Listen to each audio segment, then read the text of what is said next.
Hi guys, my name is Amy and this is Health Focus. Welcome to this week's episode of Health Focus, which will be a bit different. Have you subscribed? And why not? Karibu sana.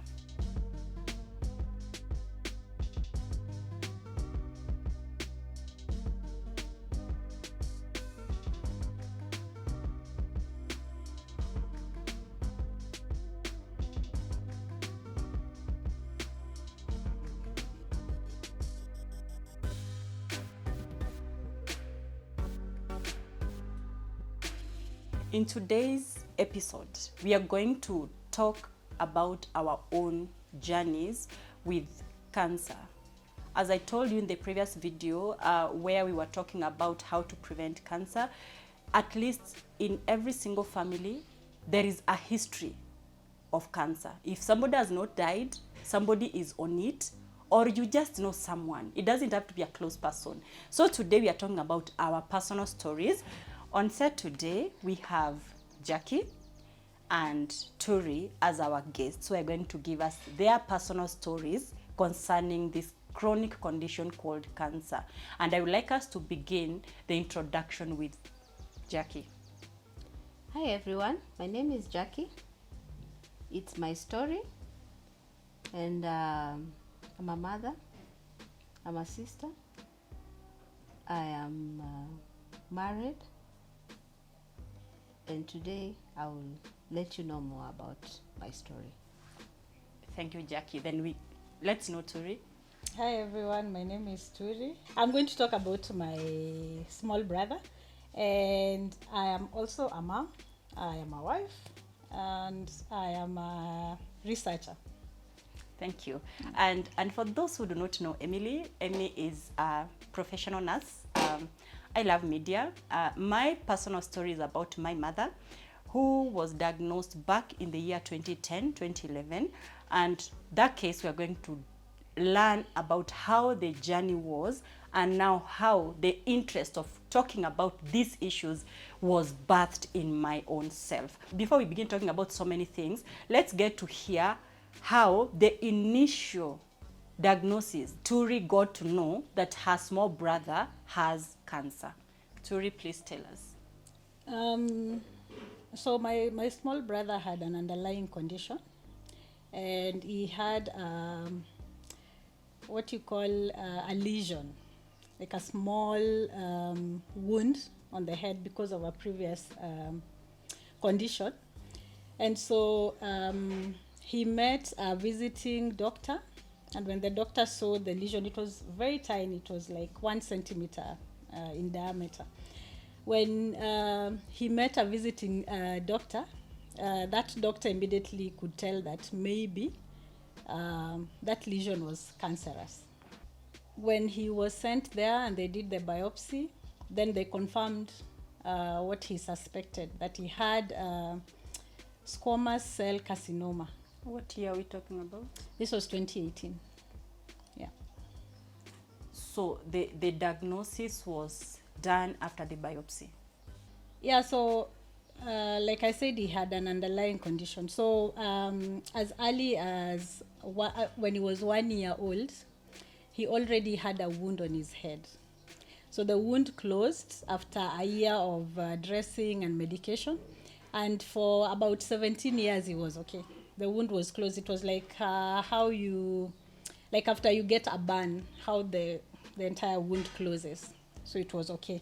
And then in late 2017, like a small hole developed on the wound, and then it could not heal. Yeah, it could not close because we were just used to dressing it and then it would, close, but it never closed. So it just became, it wasn't, to him, it wasn't that big of a deal. But we kept wondering why it was not healing. Yeah. Wow. Let's move to Jackie. Mm-hmm.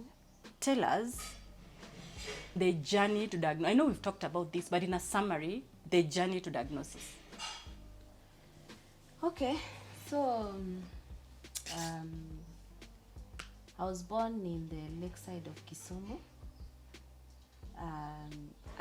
according to research, I hear most people who come from the side of the lakeside, most of them suffer from gastric stomach cancer, which I've not known the cause, but for those who do research on the medical grounds, they say that most people who come from my area, they suffer from gastric stomach cancer. So as I was growing up as a child, I used to have a problem with my stomach. Just like I said before, I couldn't travel a long distance without getting sick on the road. The way people say that you get, how do you call it? Is it, some people get sick because of the water, but for me it's the road. I couldn't travel a long distance without getting sick. So I would sometimes get sick on the road and be admitted, and it continued like that, and I could be tested, but at times they would treat me for malaria, they would treat me for other things. No cancer, nothing to do with cancers as I grew up. It continued like that. Then it reached a point now the pain was severe. So that's when the doctors started asking me to do biopsy. I did biopsy earlier. There was one time I did biopsy, I remember now, and the results came, there was nothing cancerous, but I had I think the stomach was wounded, like with peptic ulcers. So it continued like that until 2019, when I had this horrible pain. And when I went for the test, I went for biopsy, and I was diagnosed with adenocarcinoma, cancer stage 3. That's when I started now treatment. Okay, for my case, it's my mother. My mother lives up country, so she called me that she's in pain on her left breast.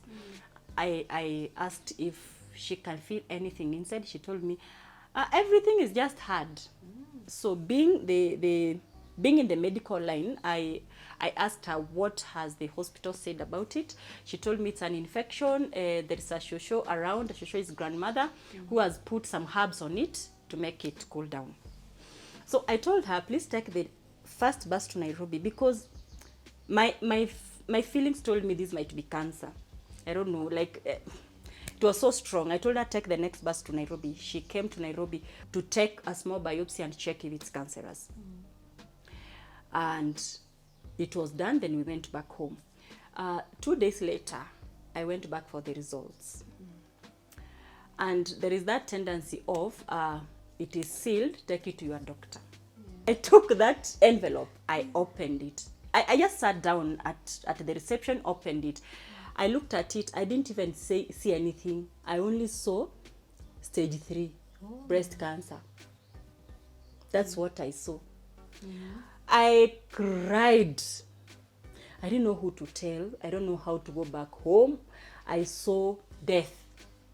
I saw, this is the end of my mother.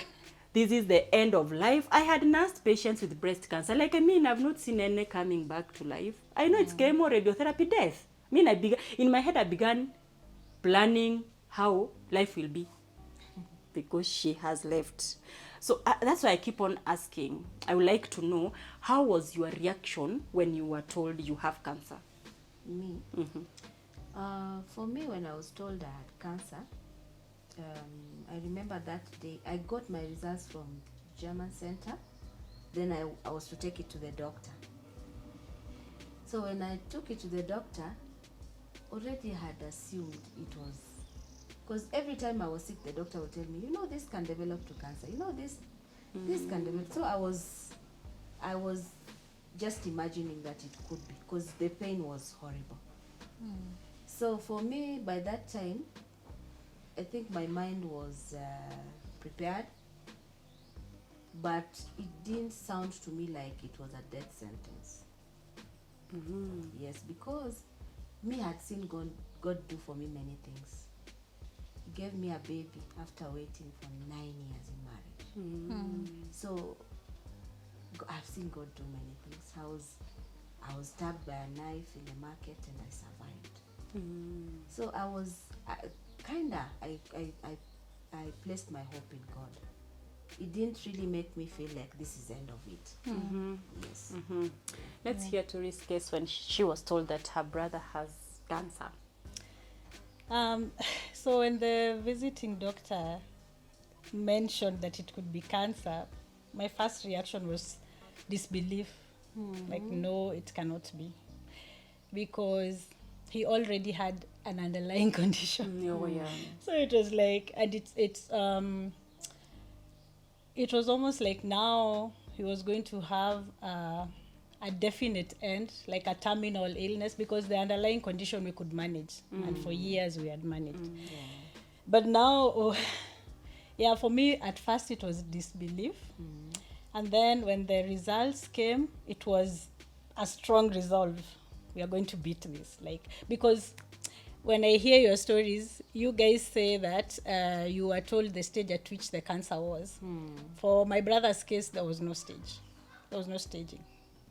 And they told us that it was localized and it just required surgery to remove it because it was in just a localized place. And they gave us statistics of, survival rate for this type of cancer. So for us, it was a strong resolve to beat the cancer, to do anything possible to beat the cancer. So how did you start the journey to treatment? So we didn't have a choice. We didn't have a choice because immediately when he was diagnosed, so the visiting doctor was from the US. So immediately he gave instruction, and my brother was a minor at that point. I think he was just either 17 and a half or 18, he was just turning 18. So it was easy for somebody else, and also maybe I should mention that we don't have parents. Okay. Oh, sure. So so he got siblings around this boy, and then his advice was almost like gospel truth, like if he says we do the surgery, let's do the surgery. Okay.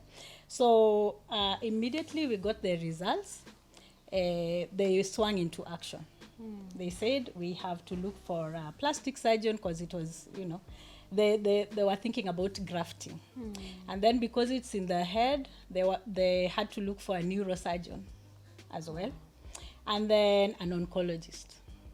So in a short period of time, they put together this team, people who are willing to, swing into action and do stuff. And at that point, I'd not even seen my brother. My brother was in Eldoret. I was in Nairobi. So it went by so fast. And then as we were discussing with my siblings, like, what should we do? Everybody was like, but now the doctors are saying that we should just do the surgery. That's what happened to me too. Yeah. But I'm lucky enough because I had to wait for decisions from my husband. Yeah, once they tell you it's cancer, the surgery, they tell you now you have to move fast. If you don't do ABCD, the next time you come, it's in stage 4, and you're no more. You know why I'm laughing? Exactly. That was what was said by every consultant that I could call. It is surgery, it is surgery.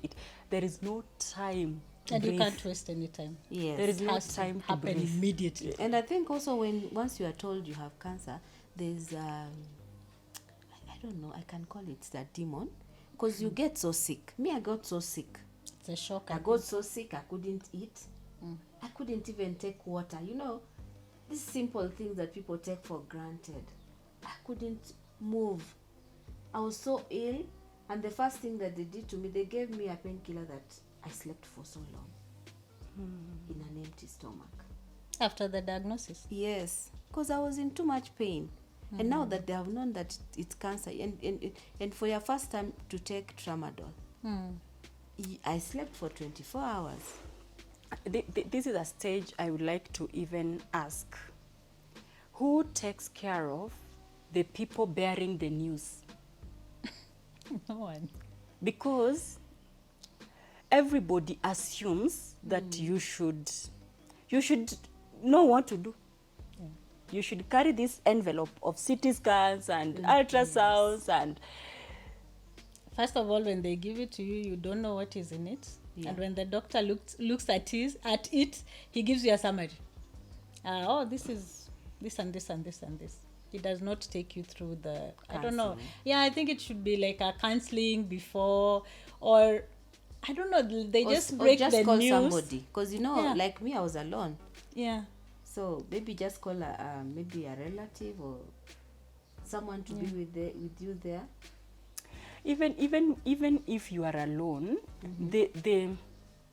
I felt it first class. Like, this, I should do better. The way I'll give you the news and the way I will tell you the prognosis. The is the end result. For example, I'm looking at the case of Tori's brother. This is a cancerous skin. You are grafting on it.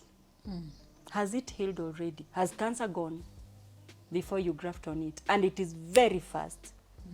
Do I know how long? Anyway, those are the questions that I asked. What are the things you remember painfully? Let me start with painfully. Then we'll come to the sweetly, when you were being told about the management. I was told, this one is so easy. We've even seen others worse than this. Yeah. That was pain. That was pain. You immediately become a statistic. Yeah. Yeah. Yeah, I think for me, it's the inhumanity that comes with this kind of diagnosis. It's like the doctors already know or feel that they can't do anything about it, and then when they give you this news, you're somehow supposed to find some hope within you to proceed. But to proceed. sometimes I feel it's a false hope, because when I started doing chemo, I was told I'm going to do 4 sessions, which I was doing like 36 hours chemo, and those were aggressive chemo. Then I was to do those 4 sessions, go for surgery. Then after surgery, I do another 4. Then I do radio. But when I started chemo immediately, I was useless. I became worse. And the rate at which you lose weight once you have started the treatment, it's horrible. Yeah. Yeah, at least for you, you have the first-hand experience. Yeah. What will you talk about the treatment of chemo on your brother now when it began? But we've not talked about the grafting. Did it happen? Then what happened after that grafting? Yes, so the grafting happened. What I didn't mention is, so this doctor, he said that they would handle everything. They would pay bills and so on, okay? And then when they started, then we started getting calls now from different doctors. Okay, this one, we need to do an MRI, we need to do a CT scan, you need some money for this, you need some money for... So, we were running around looking for... We had not even internalized that our brother had sick. cancer. Now we are rushing against time, looking for money. Yeah, so we got money. And they did the surgery. The surgery was for grafting. Yes, it was grafting. They removed some flesh on the thigh, and then they grafted it on the head. And this was, for me, this was the beginning of all the problems But that we definitely, had. Because the grafting did not tick. Yeah, because the patch is cancerous anyway. It rejected it. But when it rejected it, now they sent him to us to take him to Kenyatta. Oh, no. Now they said immediately you have to take him for chemo, and you have to do, I think it was about 23 rounds of radiotherapy. But I don't know what happened. I can't explain. I'm not a medic. After that, then there was an urgency. He needs to be taken to start chemotherapy and radiotherapy. So in our case, there was nobody who was living in Eldoret. Okay, so he had to come to Nairobi. At least for me, it's much easier for me to get him to Kenyatta. So then when he came here, now we had to plan also. Kenyatta is not just a walk-in. Yeah. You don't walk in and claim that you want chemotherapy and radiotherapy. There are many people waiting in line. Okay, so you have to also have a file and stuff. the process. So you have to go through the process, and then you have a waiting period until the doctor can see you, and then the doctor can also confirm that, okay, this boy or this man needs How the long? treatment. How long did you wait? I think it was about 2 months. Imagine a sick person. No, waiting. and you've been grafted, Yes. and the dressing is now being done at this point. Yes, so you have to look for a hospital to take him for dressing. It's now a wound. It's not even the 1 centimeter diameter wound. Now it's a big wound. Wow. Now it's a big wound. And then what I remember, what I painfully remember, is that my brother was never shy about his head. But after the grafting, he just wanted to put on a hat all the time, because now it looked really, you know, A whole it was like how after you've been done surgery, how your body looks like before it heals. Yeah. Wow. Oh my. At least from the previous videos, we got to know Jackie's chemo story. At my level, this is the time I want to give accolades to Professor Wasike of Aga Khan Hospital, who is now retired. Yeah, you give flowers where it's due. When I was told that they have seen so many cases of breast cancer, and this is not the first one, and I was running with speed. Like, I am a speed, I know what cancer can do, but I called Prof. Wasike crying. I told Prof, my mother is dying, this is stage 3. Then he told me, can you send me? I had read wrongly. It is grade 3, stage 2. Oh. So I only saw 3 and saw death. Oh, no. Then he told me, come to the hospital tomorrow morning. Then we left tomorrow morning to his office, not even in the hospital line and queue. This is the only benefit of being in this line of practice. You know where to go, you know who to call, and how to do it very fast. So when we got there, he did the examination. He told me this is very easy, and he had such a heart. That prof has such a heart. This is very easy. That he gave me the lines of treatment for both. But can I ask, did you share this information with your family, or you just took it as a medic and ran with it? I did. I did share with my family. The difference is, and this is what I always see happening in the society. When somebody is not a medic, they don't know what to do. Yeah. They are unable to make decisions very fast. They don't know whether you're doing the right thing. When I got resist and they were telling me, oh, go to Kenyatta, oh, wait and do this. Me, I left all of them. All. I began running alone. The corridors of Aga Khan knew me alone. The only thing I told them, look for money. I went to the office, I was given all the options of treatment. And again, the beauty is now as we sit with the prof, I already know the journey for both things. Yeah. The only challenge was the cost. Oh, cancer management is costly. Remember, I've just cleared my nursing school. I'm not working. I don't have a salary. My siblings are in college. They don't have a pay. The only provider, my father is retired by then. The only provider was my husband. And not providing a lot of money, so already. So I saw the bills and everything. I told Prof, you go to theater now.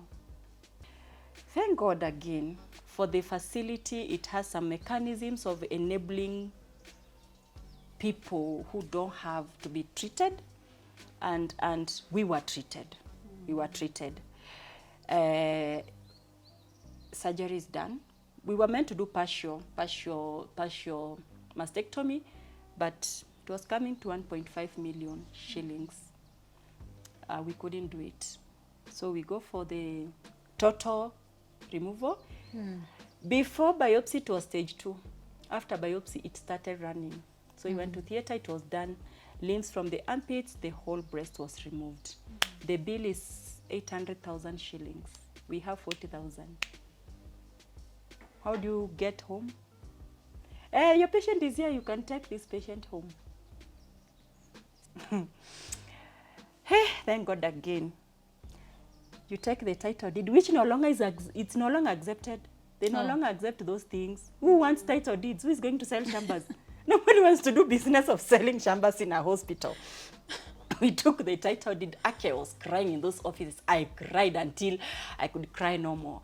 They said, fine, you can take her home with the title deed. Look for this money. Hey, fundraisings were done. But I thank God this thing is behind. No more pain. No more pain. And I keep on saying the beauty in this line is you can call the lab and ask, oh, the margins, are they clear? Which people are not in this line will not know. Yeah. After doing surgery, are the margins now clear? Have we removed everything? After that, it's a journey for chemo. You become so useless. I can't shower alone. Somebody has to take me and shower me. I remember sometimes I would wait for friends to come and shower me because I couldn't let my child shower me. It's behind us now.